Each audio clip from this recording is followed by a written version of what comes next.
परिच्छेद पहला। महासम्मत राजा किसको कहते हैं? शाक्य वंश। संसार में इंसान के शुरुआती दौर में कोई राजा महाराजा का उल्लेख नहीं मिलता है। धार्मिक जीवन जीने वाले लोग स्वयं अपने समाज को संभालते थे। शुरुआती दौर में समाज में प्राणघात, चोरी, बेईमानी, झूठ बोलना, परस्त्रीगमन, कटु शब्द बोलना, नशा में लीन रहना जैसे अकुशल कर्मों से दूर रहते थे। जाति, कुल, ऊंच नीच भेदभाव से दूर रहकर धार्मिक जीवन एवं संपन्न जीवन व्यतीत करते थे। इसी प्रकार से ज़्यादा दिन बीत गए, लेकिन धीरे धीरे समाज के अंदर प्राणघात, चोरी, परस्त्रीगमन, झूठ बोलना, नशीले पदार्थों का सेवन जैसे अकुशल कर्म करना समाज के लोगों ने शुरू कर दिया। इसी तरह अकुशल कर्म होने से समाज की सुरक्षा के लिए एक मुखिया की आवश्यकता महसूस होने लगी। सभी लोगों ने मिलकर बहुत चर्चा के बाद एक योग्य सर्वगुण संपन्न शूरवीर व्यक्ति को अपने इस मुखिया के रूप में सर्वसम्मति से मनोनीत किया। सबकी सहमति से नियुक्त होने के कारण मुखिया को महासम्मत के नाम से पुकारा जाने लगा या जाना जाने लगा। दान, प्रिय वचन, अर्थचर्या, समानात्मकता जैसे चार संग्रह वस्तु अपनाकर आम जनता की सुरक्षा, उन्नति सुनिश्चित करने के कारण राजा के नाम से जाने जाते थे। महासम्मत राजा के देहांत के बाद उसका सुपुत्र रोज राजकुमार सिंहासन पर विराजमान हुआ। उसी परंपरा के अनुसार वररोज कल्याण, वर कल्याण, उपोषक, मघांतु, वर, उपचर, चेतीय, मुचल, मुचलिंद, सगर, सागर, हरथ, भगीरथ, रुचि, सुरुचि, प्रताप, महाप्रताप, प्रणाद, महाप्रणाद, सुदर्शन, महासुदर्शन, नीरु, महानीरु, अचिमंतो क्रमशः जम्बू द्वीप पर शासन किए। इसी राजाओं में से कोई राजा कुशावती नगर को अपना राजधानी बनाया, कोई राजा अपनी राजधानी मिथिला को बनाया, कोई राजा वाराणसी, कोई राजा अपनी राजधानी राजगीर को बनाया, कोई राजा अयोध्या को अपना राजधानी बनाकर राज्य किया। तत्पश्चात पृथ्वी पर इंसानों की संख्या अधिक होने से कई प्रांत राज्य बने गए। हजारों राजाओं से समन्वित महासम्मत परंपरा का महेश्वर सेन नामक एक राजा ने वाराणसी को अपना राजधानी बनाकर राज्य किया। उसका एक राजकुमार कर्णिक अपने पिताजी के देहांत के बाद पोतली प्रदेश को अपना राजधानी बनाकर वहाँ राज्य किया। उसके दो पुत्र हुए। उसका बड़ा पुत्र गौतम राज्य की संपत्ति छोड़कर जंगल में जाकर कृष्ण नामक एक तपस्वी के संगत में आ गया। उनको दो पुत्र हुए। सूर्य उदय के समय पैदा होने के कारण उसे सूर्य के नाम से जाना जाता था। इटसुख गन्ना प्रदेश में पैदा होने के कारण उसे ईक्ष्वाकु वंश के नाम से जाना जाता था। ये दोनों राजकुमार से दूसरा राजकुमार ईक्ष्वाकु राजा के नाम से पोतली प्रांत का राजा बन गया। ईक्ष्वाकु राजवंश को सूर्यवंश के नाम से भी गोत्र परंपरा के अनुसार जाना जाता था। इसी परंपरा के ईक्ष्वाकु नाम से 3 राजा थे। इन तीनों में तीसरा राजा ईक्ष्वाकु विरूढक के नाम से जाना जाता था। उसी राजा के प्रथम रानी से उल्कामुख, करकर्ण, हस्तीन, मक्र के नाम से 4 पुत्र व 5 पुत्रियां थीं। संस्कृत ग्रंथों में 5 पुत्रियां विभिन्न या अलग अलग रानियों से है।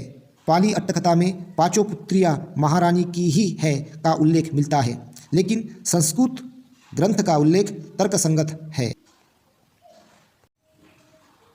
विरूढक ईक्ष्वाकु राजा अपनी रानी के देहांत के बाद फिर से विवाह किया। उसी महारानी से एक पुत्र पैदा हुआ।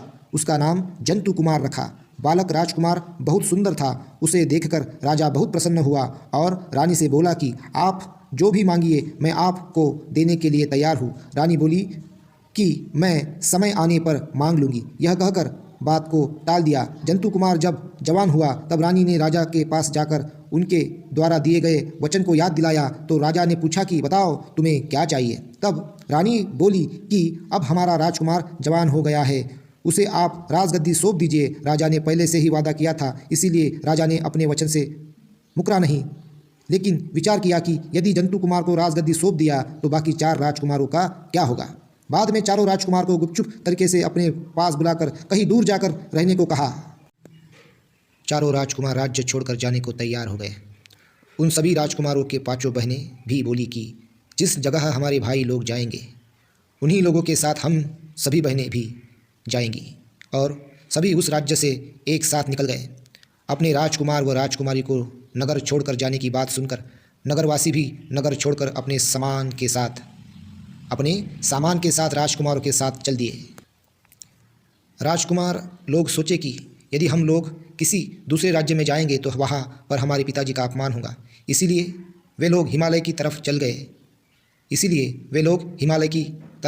गए। रास्ते में कपिल नामक एक सुप्रसिद्ध मुनि के आश्रम में पहुँच गए। मुनि से मिलकर पूरा बात करने के बाद कपिल मुनि ने बोला कि इस तरह एक जय भूमि है, उसी जगह पर आप लोग कोई नगर बसाएंगे तो बहुत शक्तिशाली प्रशासक का जगह हो जाएगा। कपिल ऋषि अपना स्थान राजकुमार को देकर दूसरी जगह जाकर अपना एक आश्रम बनाया, मिलकर एक छोटा सा नगर बसाया। उस नगर का बहुत सुंदर ढंग से निर्माण किया। राजकुमारों में सबसे बड़े राजकुमार उल्का मुख को अपने राजा के रूप में स्वीकार किया। बाकी राजकुमारों को युवराज, सेनापति जैसे सम्मानित पदों से सुशोभित किया। राजा उल्कामुख के साथ बाकी राजकुमारों का शादी विवाह होने का समय आ गया, लेकिन उस प्रदेश में उन लोगों के गोत्र के अनुसार कोई शादी करने लायक योग्य व्यक्ति नहीं मिला। दूसरी जाति में शादी करने से अपने वंश का पतन होगा, ऐसा राजकुमारों ने सोचा। कपिल मुनि के पास जाकर इसके समाधान के लिए विचार विमर्श किया। कपिल मुनि ने आदेशानुसार अपने साथ आई हुई 5 राजकुमारियों में से ज्येष्ठ बड़ी राजकुमारी को माँ का दर्जा दिया और बाकी चारों को अपनी अपनी राजकुमारी के रूप में स्वीकार कर विवाह कर लिया। वो 5 राजकुमारियों और 4 राजकुमार एक ही माता के संतान नहीं थे। 4 राजकुमारों की माता अलग थी और 5 राजकुमारियों की भी माता अलग थी। इसीलिए कपिल मुनि ने कहा कि समाज की रीति के अनुसार यह गलत नहीं होगा। कुछ समय बीतने के बाद ज्येष्ठ राजकुमारी को कुष्ठ रोग हो गया। यह कुष्ठ रोग शरीर पर फैलने वाला कुष्ठ रोग था। इसीलिए राजा ने एक सुरक्षित स्थान पर एक गुफा बनाकर महारानी को उसी गुफा में रखकर सभी सुविधाओं से संपन्न कर दिया।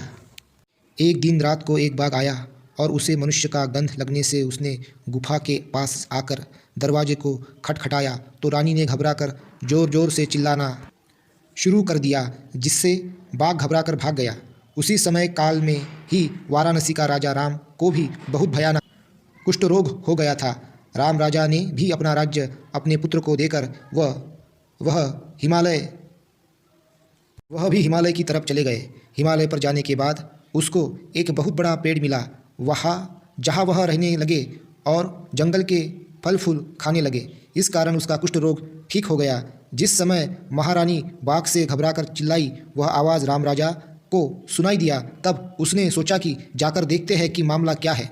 यह सोचकर राम राजा उस स्थान पर चले गए। जब वहाँ पर उसने महारानी को देखा तो देखने के बाद उससे पूछा कि तुम्हारा परिचय क्या है। तब महारानी ने बताया कि मैं एक महारानी हूँ। यह जानकर राम राजा ने अपना परिचय वाराणसी का राजा राम बताया। तब रानी ने सोचा कि यदि राजा है तो क्षत्रिय लोगों के बारे में सब कुछ जानते होंगे।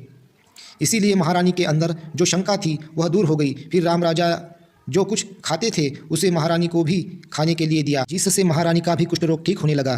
कुष्ठ रोग ठीक होने के साथ ही उनका रूप यौवन भी देखने लायक हो गया। राजा राम उसके साथ अपने विवाह के तरीके से रहने लगे। राम राजा का पुत्र अपने पिता को खोजने के लिए राजपुरुषों को वाराणसी से हिमालय पर भेजा। राजपुरुषों ने देखा कि राजा का कुष्ठ रोग एकदम ठीक हो गया है। उसके बाद राजा का पुत्र अपने पिताजी के पास जाकर बोला कि आप वाराणसी आकर अपने राज्य का भार संभाल लीजिए। राम राजा ने बोला कि अब हमें राज्य भी नहीं चाहिए और नहीं हमें राजगद्दी चाहिए। राजा ने कहा कि यह पेड़ कटवा कर यहाँ पर हमको रहने के लिए कोई बंदोबस्त करवा दो। राजकुमार अपने राजपुरुषों से छोटा सा नगर बनवा दिया। राजा जिस पेड़ के खोल में रहते थे उस पेड़ को खोल पेड़ के नाम से जाना जाता था। उसी पेड़ के नाम की वजह से उस स्थान को कोलिय नाम से जाना जाने लगा। बाघ व्याघ्र के कारण वह स्थान व्याघ्रग्वाद के नाम से प्रसिद्ध हुआ। कालांतर में वह पूरा प्रदेश एक समृद्ध प्रदेश का स्वरूप ले लिया। सभी लोग उस प्रदेश को कोलिय राज्य के नाम से जानते थे। राम राजा के परंपरा से आने के कारण इन लोगों को कोलिय वंश के नाम से जाना जाता था। विरूढ़क राजा अपने पुत्र पुत्रियों का हालचाल जानने के लिए कभी कभी अपने राजपुरुषों को कपिलस्तु भेजते थे। राजपुरुषों ने आकर राजा को बताया कि सभी राजकुमार अपनी बहनों के साथ शादी करके अपनी जिंदगी बहुत सुंदर ढंग से बिता रहे हैं। राजा ओक्वाक यह खबर सुनकर बहुत खुश हुआ। राजा खुश होकर बोला कि हमारे बच्चे अपनी परंपरा बनाए रखने के लिए सक्षम है। उसी समक्ष शब्द से शाक्य शब्द निकला है।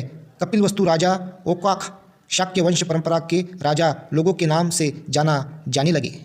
स्वल्प काल में कपिलवस्तु शाक्य राजकुमारियों का कोलीय वंश के साथ अपना आवाह विवाह स्थापित किया। इसके कारण कपिलवस्तु प्रदेश एक विशाल राज्य का स्वरूप ले लिया। एक तरफ से अचिरवती नदी तक राज्य फैल गया। शाक्य और कोलीय दोनों राज्यों के बीच से रोहिणी नदी बहती थी। उसी नदी के पानी से दोनों राज्यों का खेती बाड़ी अच्छी होती थी। पश्चात काल में ओक्काक वंश के राजा लोग जंतु कुमार राजा के परंपरा के लोग कौशल देश से श्रावस्ती नगर को ही अपना राजधानी बना लिया। श्रावस्ती के ही ओक्काक परंपरा के राजा लोग अन्य गोत्र के स्त्रियों से विवाह करने के कारण शाक्य परंपरा के राजा लोग कौशल की राज्य परंपरा को निम्न स्तर का समझने लगे।